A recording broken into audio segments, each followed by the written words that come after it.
सभी धर्म प्रेमी बंधुओं को गंगा दशहरा वार्षिक पर्वोत्सव की हार्दिक हार्दिक शुभकामनाएं।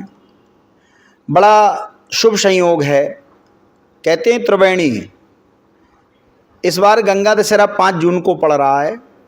उस दिन माँ गंगा का अवतरण इस पवित्र धरा पर हुआ था और रामश्री दंडोतिया जी माता जी उनकी स्मृति में अनुपमा राज दंडोतिया वेलफेयर फाउंडेशन के द्वारा गंगा जगत गुरुधाम अखाड़ा परिषद के द्वारा वृक्षारोपण का भी संकल्प लिया गया, जिसमें ग्वालियर महानगर के 1000 बेड के अस्पताल में 11 बजे प्रातः वृक्षारोपण रखा गया है, जिसमें ग्वालियर महानगर के सांसद भारत सिंह कुशवाहा जी सम्मिलित होंगे।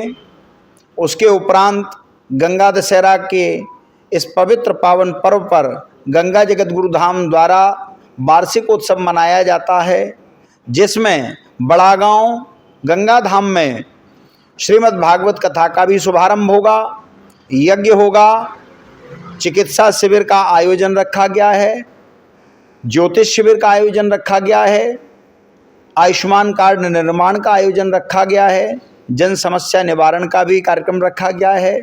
वहीं संतों का आशीर्वचन भी भक्तों को मिलेगा और नित्य भंडारा प्रसादी की भी व्यवस्था रखी गई है। सायंकाल 5 बजे गंगा जगत गुरुधाम में माँ गंगा का पूजन, तुलसी का पूजन, गौ माता का पूजन, पंच माँ हमारे यहाँ कही गई हैं और जननी जिन्होंने हमें जन्म दिया है, धरती माँ हैं, ये 5 माएँ हैं, इनका पूजन रखा गया है। पूजन होने के तदुपरांत परिक्रमा की जाती है, गंगा यात्रा जिसे हम कहते हैं, उसका कार्यक्रम भी रखा गया है।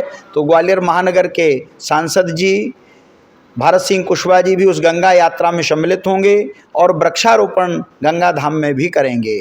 अनुपमा राज दंडोतिया वेलफेयर फाउंडेशन के द्वारा स्वर्गीय रामश्री दंडोतिया जी की स्मृति में वहाँ पर एक वट वृक्ष, पंच वृक्ष लगाए जाएंगे, जिनसे पर्यावरण भी शुद्ध होगा, क्योंकि पर्यावरण को संरक्षित करने के लिए हमारे जीवन में वृक्षों की महती आवश्यकता है और जल ही जीवन है। उस दिन बड़ा संयोग की बात है कि मानव जीवन के लिए, प्रकृति के लिए जल की बहुत आवश्यकता है, इसलिए गंगा दशहरा भी उस दिन पड़ रहा है। माता जी की पुण्य स्मृति भी है और पर्यावरण दिवस भी है। ये त्रिवेणी संगम, ये कुंभ का एक स्वरूप बन जाएगा। सभी धर्म प्रेमी बंधु आइए इस महोत्सव में मिल करके हम और आप धर्म लाभ लें। साधुवाद।